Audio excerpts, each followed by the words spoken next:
নমস্কার, শেয়ারবাজ থেকে আমি শাশ্বত মিত্র। আমার এডুকেশনাল চ্যানেলে আপনাদের সবাইকে স্বাগত। নিফটি মোটামুটি একটু রিকভার করলো, শেষ পর্যন্ত 600-র ওপরে যদিও বন্ধ দিতে পারিনি, 23,574-এ বন্ধ হয়েছে, 25,574। তো অন্তত আপাতত যেটা মনে হচ্ছে 318 যে আগের দিন লো করেছিল, যেদিনকে লো হয়েছিল সেদিনকেও আপনাদের একই কথা বলেছিলাম যে ভয় পাবেন না, মার্কেট খুব বেশি নিচে আছে বলে আমার মনে হয় না, কারণ এর মধ্যে অনেক কিছু ঘটনা ঘটেছে, সেইগুলো নিয়ে আপনাদের সঙ্গে আজকে আলোচনা করব। কিন্তু আমার আবার একবার আপনাদের মনে করিয়ে দিই, আমি সেই জুন মাস থেকে, যদি আপনারা আমাকে দেখে থাকেন জুলাই মাস থেকে, যখন সমস্ত চ্যানেল, টিভি চ্যানেল, বিভিন্ন ইউটিউবাররা বলে যাচ্ছিল যে আগস্ট মাসেই ট্রেড ডিল হয়ে যাবে, তখন থেকে আমি বলছি নভেম্বর মাসে ট্রেড ডিল হবে। এবং আমার এখনও আইডিয়া যে নভেম্বর মাসের সেকেন্ড উইক, খুব বেশি হলে থার্ড উইকের মধ্যে ট্রেড ডিল কমপ্লিট হয়ে যাবে।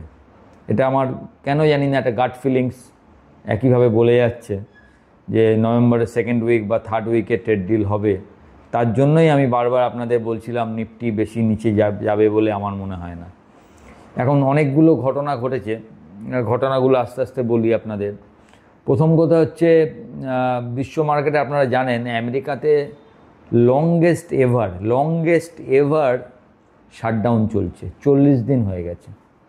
কিন্তু মার্কেটকে দেখে আপনি বুঝতে পারছেন যে এটা শাটডাউন চলছে, বোঝা যাচ্ছে না মার্কেট ওপরে উঠছে। কেন মার্কেট ওপরে উঠছে?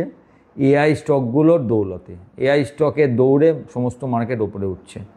কিন্তু এই প্রথম আমেরিকান মার্কেটে দেখা যাচ্ছে এআই স্টকগুলো আস্তে আস্তে একটা ছোট্ট কারেকশান নিতে শুরু করেছে। এখন এই কারেকশানটা কত দূর যাবে, কি হবে, কতটা খারাপ হবে, সেটা পরের কথা, সেটা তো একটা ব্যাপার আছেই। কিন্তু এর মধ্যে আর একটা ঘোষণা ট্রাম্প সাহেব করেছেন যে ওদের নাকি ট্যারিফ হয়ে প্রচুর ইনকাম হয়েছে, সেই ইনকামের কারণে প্রত্যেক আমেরিকান, হাই নেটওয়ার্থ ছাড়া সমস্ত আমেরিকানকে $2,000 করে তাই পাবে প্রতিটা আমেরিকান। যাই হোক, এটা একটা পজিটিভ, কারণ আমরা মনে করি যে কনজিউমারের হাতে যদি টাকা যায়, সেই টাকাটা ঘুরে মার্কেটেই আসে এবং এর ফলে ইকোনমি একটা এক্সট্রা একটা কি বলে, একটা মাইলেজ পায় আর কি। এখন এটা একটা ভালো জিনিস। প্লাস হচ্ছে পোর্ট এবং পরবর্তীকালে আমেরিকার ক্রায়োজেনিক ইঞ্জিন, যেটা হ্যালের সঙ্গে আটকে ছিল, সেই ব্যাপারেও নাকি কথাবার্তা কিছুটা এগোচ্ছে বলে শোনা যাচ্ছে। এখন এই কথাবার্তা এগোনো বা ভারতকে কিছু কিছু ছাড় দেয়া, এ সবই আর কি একটা আপনার একটা দিশা দেখানো যে আমাদের ট্রেড ডিলটা হয়তো এগোচ্ছে, তার জন্য এই পজিটিভ একটা পজিটিভ কিছু বলতে পারেন সেন্টিমেন্ট একটা মার্কেটে তৈরি হচ্ছে। আর একটা পজিটিভ বড় সেন্টিমেন্ট তৈরি করে দিয়েছে সকালবেলা, আপনারা দেখেছেন হয়তো, যে 29,000-এর টার্গেট দিয়েছে মার্কেটে, 29,000 নিফটি ইন 2026। এর আগে জেপি মর্গান এবং জেফ্রি দুজনেই টার্গেট দিয়েছিল, কিন্তু এর আগে এরা মাঝখানে টার্গেট একটু কমিয়েছিল, এখন আবার বাড়িয়ে এটাকে 29,000 করেছে। 29,000 ডিসেম্বরের যদিও ওরা বলছে তার আগেও হয়ে যেতে পারে। এটা একটা খুবই পজিটিভ। এবং ওরা এখন বলছে আমাদের ভ্যালুয়েশন নাকি খুব অ্যাট্রাকটিভ অবস্থায় এসছে। আগে যে ভ্যালুয়েশনের ম্যাট্রিক্সটা একটু হাইতে ছিল, ভ্যালুয়েশন একটু ওপরে ছিল, সেই ভ্যালুয়েশনের হেমালা নাকি এখন নেই। এখন তো এটা তো বড় বড় সংস্থা বলছে, ফান্ড ম্যানেজাররা কবে এইটা নিয়ে অলরেডি মার্কেটে কিনতে শুরু করবে সেটা বড় কথা। কারণ এফআইআই না কেনা পর্যন্ত 29,000 হয়ে যাবে, এটা ভাবা একটু কঠিন। ডিআইআরআরে তো এত মার্কেটের এফআইআই, আপনি ভাবুন, গতকালটা বাদ দিলে, গতকালের যেটা 4,400 কোটি টাকার যে বাই দেখেছেন এফআইআই, সেটা নিয়ে আমি পরে কথা বলছি, তারও পেছনে অনেক ব্যাপার আছে। বাইটার মানে 4,400 আর ডিআইআই 6,600, মানে দুটো মিলিয়ে 11,000 কোটি টাকার বাই হলে মার্কেট কি নেগেটিভে বন্ধ হয় আপনার মনে হয়? সেটা নয় আর কি, সেটা নিয়ে আমি আলোচনা করছি। তার আগে বলি যে এই 4,400 কোটি টাকা বাইয়ের আগে পর্যন্ত 6 দিনে প্রায় 37,000 কোটি টাকা এফআইআই বিক্রি করেছিল। ভাবুন, 37,000 crore। ডিআইআইরা কন্টিনিউয়াস কিনে যাচ্ছে বলে মার্কেট এই জায়গায় রয়েছে। ডিআইআইয়ে তো প্রায় এটা নিয়ে মনে হয় 49 দিন হবে, মনে হয় না 50 দিন হবে, যদি ওই একটা দিন বাদ দেন যেদিনকে আমাদের কি বলে মুহূর্ত ট্রেডিং ছিল, 1 ঘন্টার ট্রেডিংয়ে ডিআইআই সামান্য বেঁচেছিল মনে হয় 1100 কোটি টাকার। ওই দিনটা যদি আপনি বাদ দেন, কারণ ওটা তো ফুল মার্কেট ছিল না, তাহলে সেই অনুসারে টানা 49 বা 50 দিন ডিআইআই বাই করছে। তো এই জায়গাতে মার্কেট এসছে এখন।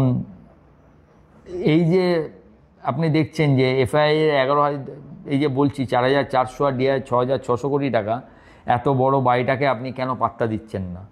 যারা আমার টেলিগ্রাম চ্যানেলের সঙ্গে যুক্ত আছেন তারা অলরেডি জানেন, সকালবেলা টেলিগ্রাম চ্যানেলে অলরেডি আগেই লিখে দিয়েছি, তবু আপনাদের বলি, ওই দিন 10,000 কোটি টাকার ভারতী এয়ারটেলের ব্লক ডিল ছিল। তাহলে সেইটা যদি আপনি অ্যাডজাস্ট করেন, আর এফআইআই স্টক ফিউচার এবং ইন্ডেক্স ফিউচারে যা বেচেছে, সে অ্যাকচুয়াল এটা বেচাই এসছে, কেনা নয়, জাস্ট এটা একটা অ্যাডজাস্টমেন্ট। কারণ সত্যি করে যদি ক্লিন মার্কেটে 11,000 কোটি টাকার বাই হতো, মার্কেটকে আপনি অন্য জায়গায় দেখতেন, মার্কেটকে এখানে দেখতেন না। তবু আমার মনে হচ্ছে আজকে যেটা দেখার, আজকে প্রথম পিএসইউ ব্যাংক এতদিন ধরে টানা মার্কেটকে পজিটিভ করেছে, আজকে পিএসইউ ব্যাংক সামান্য নেগেটিভে বন্ধ হয়েছে। পিএসইউ ব্যাংকে একটা কারেকশান হওয়া খুব দরকার, কারণ পিএসইউ ব্যাংক যেরমভাবে চলেছে তাতে পিএসইউ ব্যাংকের একটা 3 থেকে 5% কারেকশান আপনি আপনি চোখের বাইরে রাখতে পারবেন না। It can happen at any time, any point of time it can happen, এবং এটা স্বাভাবিক। টানা যেভাবে পিএসইউ ব্যাংক চলেছে, সেখান থেকে 3-5% একটা কারেকশান, সেখান থেকে আবার পিএসইউ ব্যাংক শক্ত হয়ে উঠে নতুন হাই করবে, সেটা অন্য জিনিস, কিন্তু এটা হতে পারে। মেটালগুলো দেখেছেন আজকে সব মেটালই মোটামুটি ভালো ছিল। ন্যালকো তো প্রায় 10% বেড়েছে, বেদান্তও 520 ওপরে ক্লোজিং দেওয়ার চেষ্টা করেছে, যদিও লাস্টে মনে হয় 520 সামান্য নিচে 519 টাকা 60 মনে হয় ক্লোজিং দিয়েছে, কিন্তু চেষ্টা করেছেন মেটালগুলো। রিলায়েন্স ভালো ছিল। ওএনজিসি লাস্টে একটু পড়েছে। ওএনজিসি আজ রেজাল্ট আছে, এখনও রেজাল্ট আসেনি, আমি যত দূর অবধি দেখেছি ওএনজিসি রেজাল্ট আছে। কিছু সেক্টর মোটামুটি আজকে আপনার ফার্মাগুলো ভালো ছিল। আবার রেলওয়ে এখনও চলছে না। কালকে একটা খুব উল্লেখযোগ্য রেজাল্ট আছে আরবিএনএলের। আরবিএনএল আসলে রেলের আমি দেখেছি গত 2-3 বছরের অভিজ্ঞতা যদি বলেন, আমি দেখেছি আরবিএনএলের রেজাল্ট যখন ভালো হয়, আরবিএনএল তো একটু পরে রেজাল্ট দেয়, আইআরএফসি সব থেকে আগে মনে হয় রেলের রেজাল্ট দেয়, আরবিএনএল পরের দিকে দেয়, কিন্তু আরবিএনএলের রেজাল্টটা রেলওয়ে স্টক কোন দিকে যাবে তার একটা গতিপথ তৈরি করে দেয় আরবিএনএলটা। তো দেখা যাক কালকে আরবিএনএলের রেজাল্ট। এখন আরবিএনএল গত 3 মাসে প্রায় 15% পড়েছে, গত 6 মাসে ধরতে গেলে প্রায় 30% পড়েছে। তো যদি এখান থেকে আরবিএনএল একটা বাউন্স ব্যাক করে, সেক্ষেত্রে রেলওয়ে সেক্টর একটু আবার ঘুরে দাঁড়াবার একটা চেষ্টা করতে পারে। তাই কালকে আরবিএনএলের রেজাল্টটা খুব গুরুত্বপূর্ণ হিসাবে দেখতে হবে রেলওয়ে সেক্টরের জন্য। এছাড়াও ডিফেন্স সেক্টর আজকে খুব ভালো করেছে, দেখেছেন ডিফেন্সে অনেক কিছু হচ্ছে। ডিফেন্স তো আমি আপনাদের প্রথম থেকে খুব পজিটিভ, এবং বিশেষ করে পজিটিভ হ্যাল নিয়ে। হ্যাল মুভিং টুয়ার্ডস 5,000, 5,000 টাকা যে কোনো দিন দেখানো উচিত।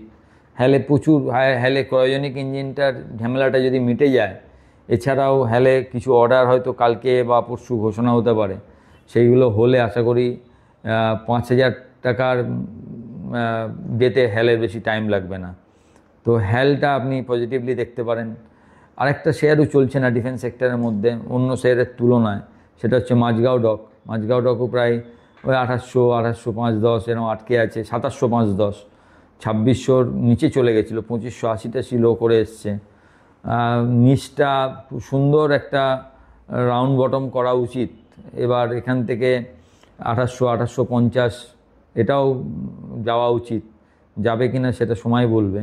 নিফটি নিয়ে আমি খুবই আশাবাদী, কারণ হচ্ছে আমার আইডিয়াতে আপনাদের বারবার বলেছি, সেকেন্ড উইক বা থার্ড উইকে যদি ট্রেড ডিল হয়ে যায়, তাহলে আপনি হয়তো নিফটিতে 26,000, এবং শুধু 26,000 নয়, নতুন হাই দেখতে পাবেন।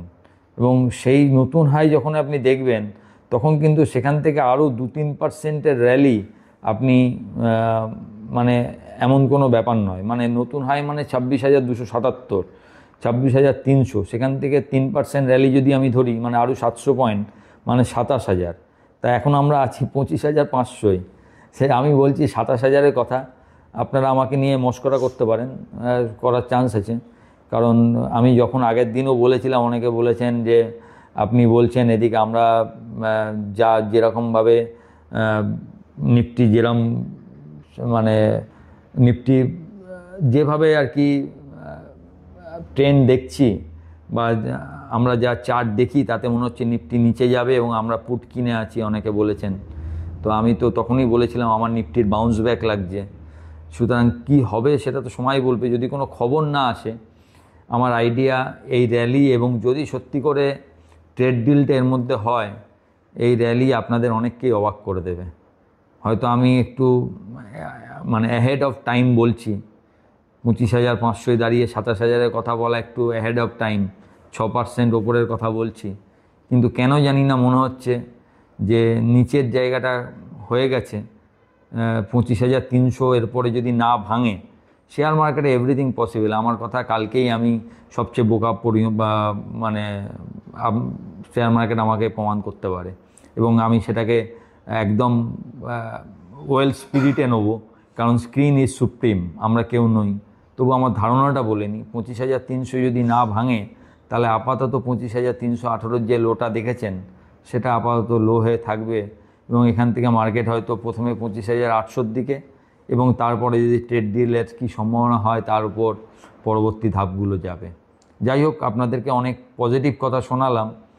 তো তার মানে এই নয় যে মার্কেটে অন্য কিছু হতে পারে না, এটা সবসময় মনে রাখবেন। যাই বলি না কেন, স্ক্রিন ইজ সুপ্রিম। কালকে অনেক ঘটনা ঘটতে পারে, আজকে রাত্রে অনেক খবর আসতে পারে, নিউজ আসতে পারে, এমন কোনো ঘটনা যা মার্কেটে গতিপথ কমপ্লিটলি চেঞ্জ করে দিতে পারে। সুতরাং এগুলোকেও মাথায় রাখবেন। আমার ধারণাটা খালি আমি আপনাদের সঙ্গে শেয়ার করলাম। সবাই ভালো থাকবেন। ভিডিওটা ভালো লাগলে একটু লাইক, শেয়ার, এবং যারা প্রথমবার দেখছেন সাবস্ক্রাইব করবেন, এবং আমার টেলিগ্রাম চ্যানেলের সঙ্গে, যেটা প্রথম কমেন্টে আমি টেলিগ্রাম চ্যানেলের লিঙ্কটা দিয়ে দেবো, সঙ্গে যুক্ত থাকবেন। নমস্কার।